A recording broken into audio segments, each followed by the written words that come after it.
عباس بن عبد المطلب بدر کی لڑائی کے بعد کفار کے ساتھ قید ہو کر آئے تو رہائی کے لیے فدیہ کی ایک مقرر مقدار مقرر کر دی گئی کہ جرمانہ ادا کر کے قیدی رہا ہو جائیں گے۔ عباس نے رسول اللہ کی خدمت میں حاضر ہو کر عرض کیا کہ جتنا جرمانہ میرے ذمے ڈالا گیا ہے اتنا تو میرے پاس نہیں ہے، میں کیسے ادا کر سکتا ہوں اور کیسے آزاد ہو سکتا ہوں؟ تو رسول اللہ صلی اللہ علیہ وسلم نے ارشاد فرمایا،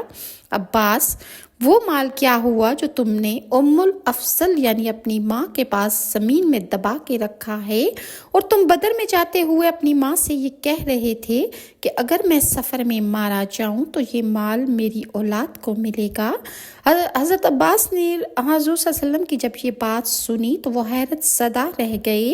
حیرانی اور پریشانی ان کے چہرے پر نمایاں تھی، اور انہوں نے فرمایا کہ یا رسول اللہ، سوائے میرے اور ام الفضل کے